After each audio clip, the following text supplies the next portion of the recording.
Our story is based on the metaphor of planting a seed and letting it grow and pulling the weeds and rebirth. It's about coming home. It's about whether coming home feels like home. We can communicate with one another. We can talk about things. There are different ways that we can work through our generational trauma without straying away and hiding from one another. I hope that this play provides a space for people to just heal and reflect.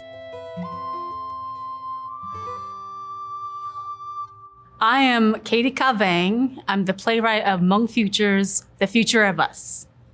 This play is really about an intergenerational family, specifically 3 generations of women living in the same house and figuring out what they need to heal and thrive.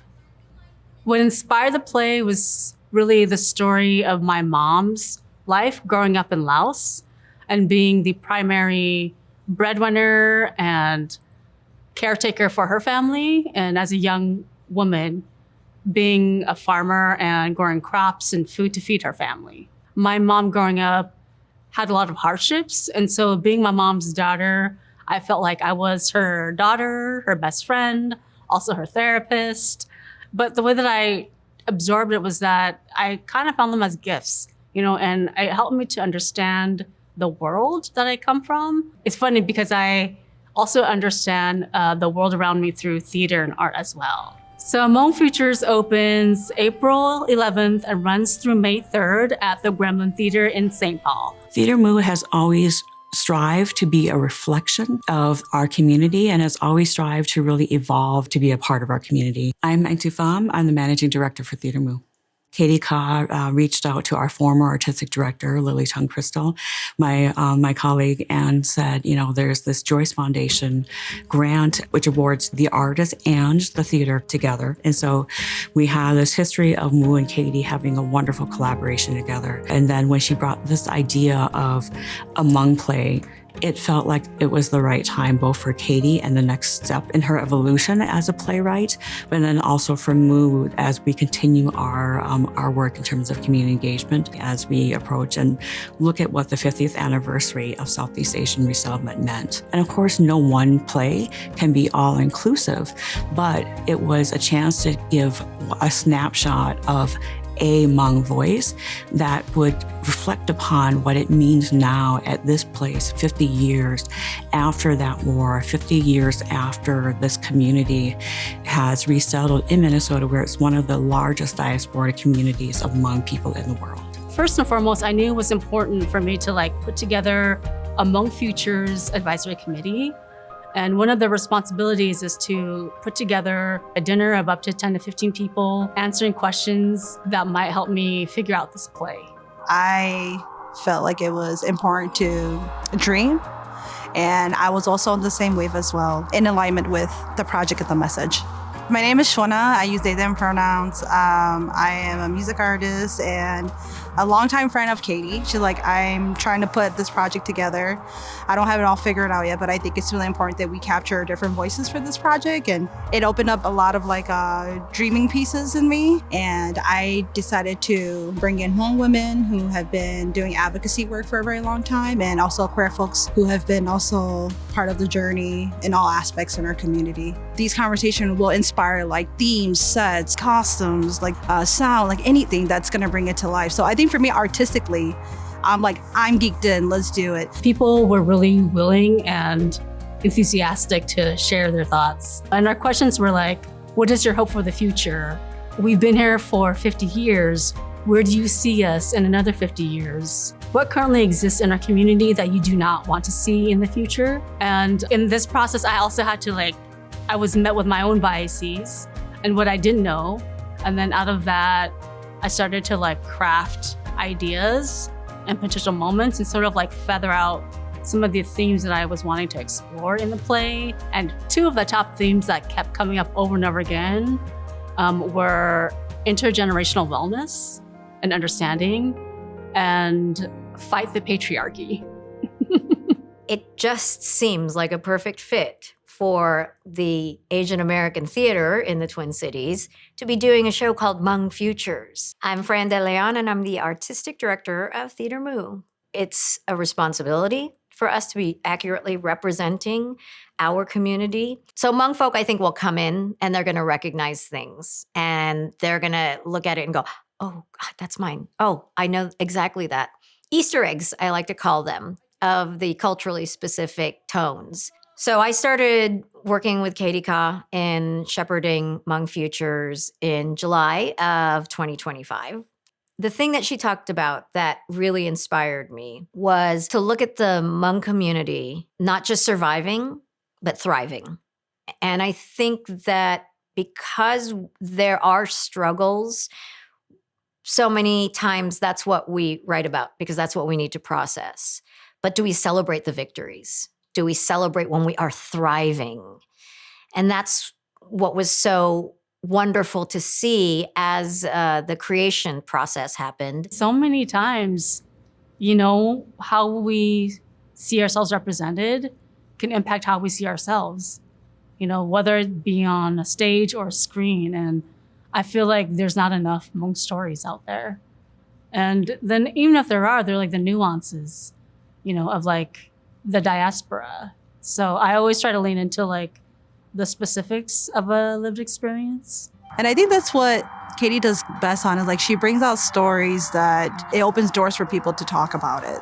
I'm big into stories and elevating those stories, empowering folks who have gone through this experience, and then taking that to reflect your own experience and how you want to show up for others, for yourself, as long as you live. And we'll push it back up if we need to. I'm very passionate about culturally specific material, especially when it's involving the American diaspora. Hi, my name is Rina Dutt, and I'm directing Hmong Futures. Coming to Theater Mu for this particular project felt so important to me because I haven't heard much about the Hmong community on our stage. And so how do we approach this kind of work? How do we approach culture with authenticity and care? And how do we build a team that is equally as invested and truly, truly interested in representing this community properly and authentically? And so having Katie Ka Vang write this has been just a wonderful experience for me. And then bringing it to the stage now with a phenomenal team. Everyone's so invested in properly representing the community here. And so being in a room full of people from all walks of life and different cultures, having actual curiosity and actual need to be with us and in this together has been really wonderful. I think that this play is so authentic and beautiful in its own ways and unique, and it's also very raw. I've been calling all morning. My name is Melody Her, and I play Molly in Katie Ka Vang's Hmong Futures. I love Katie Ka's work of centering Hmong voices, especially Hmong women, and it's such a unique experience being able to play somebody that's so close to your culture and so close to your story that you get to tell in a unique way. The audience gets to see 3 different characters from 3 generations learn the importance of communication and relationship building and building trust with one another. What's going on? Nothing. Hmong people in the audience can really look at these characters and be like, I know a Zong in my life. I know a Pho in my life. I know a Molly in my life. And I'm like, yeah, that's exactly what this is about. Like that's exactly why we tell these stories, because nobody else is going to tell it. We had a full week of table work, individually broke down the scenes, asked questions, changed some lines, asked questions about the lines. What does this mean? Finding purpose behind the lines. And then what can we add to kind of build the meat of the story as well? The great thing about having collaborators is that then they come in and be like, oh, I see what you're trying to do. How about this? Cut this part of this one and put it here, And so then the story starts to evolve and it starts to make much more sense. And when everything happened in January, I think it really locked in. The White House ordering 2,000 more federal agents to the Twin Cities. We have the largest immigration operation ever taking place right now. I think a lot of us knew what was coming politically, but I don't think a lot of us knew to what extent. I think that there were some elements of what I was experiencing at the time with the occupation in the Twin Cities that sort of found its way into the piece. And that was completely unplanned. But I just could not add it in. Operation Metro Surge was happening in Minnesota when we were planning to have a public reading of this play. So New Eyes Festival, which had 2 components to it. One was the 10-Minute Play Festival, which were from playwrights around the country responding to the prompt, "What does freedom mean to you?" And then the Sunday afternoon reading was to be Hmong Futures, and it would be the first time that it would be read publicly. Day one was going to be during the day when it was one of the first general strikes. There were people who were writing off of the wonderful energy of the general strike, and they came and joined us during our New Eyes Festival. We had the reading, and then we just communed together downstairs in the lobby of the Playwright Center. And how important is that? To make sure that within everything that is going on, that we are not defeated in making sure we feel joy, that we are able to laugh.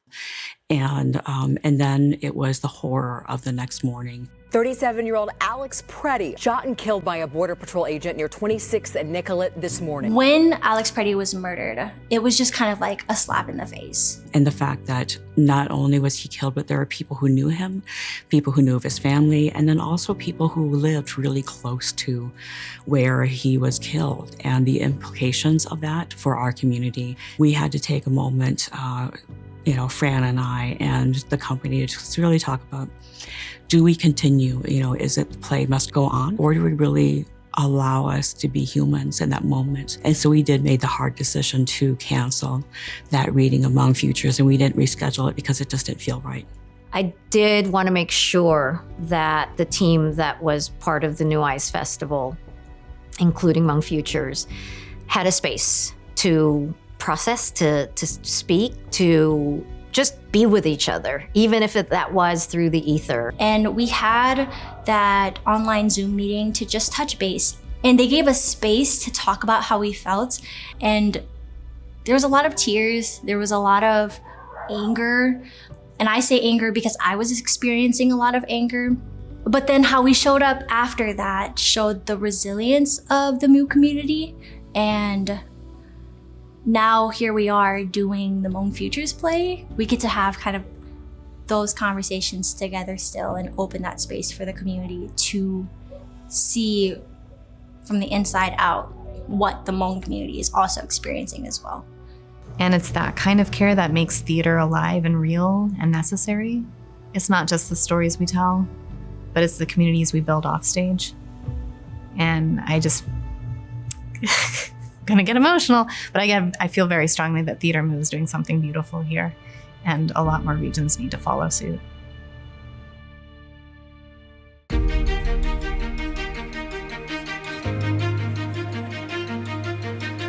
you so much for joining us for opening night at the premiere of Hmong Futures, The Future of Us by Katie Kafeng, directed by Rena Dutt. Art is telling our stories. Art is the way that we share our hearts and our sorrow and our happiness with other people. Art is the way for some cultures to preserve their stories. It is the only way sometimes for a story to be told. I have been here almost 50 years. We were some of the first to resettle here. And I never think that my story is worth telling, but I know that it is because somebody is telling it. And these stories will mean something for generations to come. Every one of us has the right to tell our story.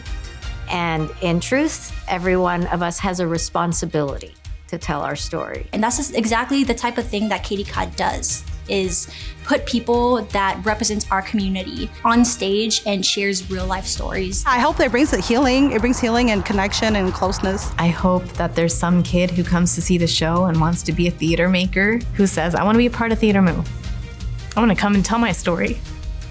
That would be magical. To everybody who made this happen, thank you so much for bringing the story to life and helping me to understand it.